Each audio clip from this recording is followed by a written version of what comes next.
everyone, I'm Alice, Product Marketing Manager here at pentesttools.com, and I'm going to walk you through our product highlights from the past few weeks. Let's get to it.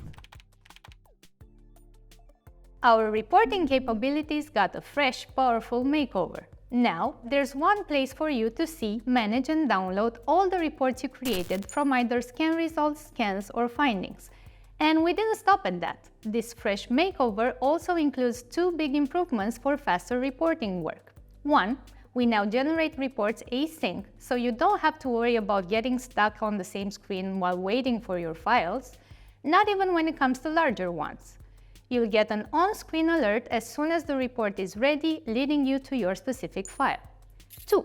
We store all your reports for 30 days.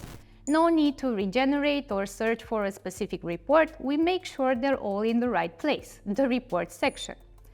If you want to dive deeper into our advanced report features like templates and custom reports, we're preparing a new video series for you. Our team added custom detections in our network scanner for two high-risk CVEs in GiveWP donation plugin and RoundCube. Plus, we've also improved the version-based vulnerability detection method so the network scanner works more efficiently for you. Sniper Auto Exploiter, our proprietary offensive tool, also got new modules for these critical vulnerabilities in Cisco, Zyxel, Apache OFBiz, and many more. Validate any of these RCE scenarios in a safe and controlled environment and automatically receive the proof of exploitation you need. Keep in mind that if you can exploit a vulnerability with Sniper, then you can also always detect it with our network scanner.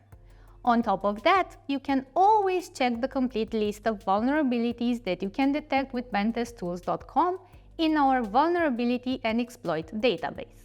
There's a new module in the active capabilities of our proprietary website scanner: detection for insecure deserialization in .NET applications. We've also made cross-site scripting and SQLite findings easier to navigate by adding a highlight to the request response line with the payload used in that detection. Our findings management also got a new improvement for a smoother workflow. You can now clone multiple findings in bulk with just a click. It's quick and easy, so you spend less time on manual edits. That's it for our September product updates. Thanks for tuning in.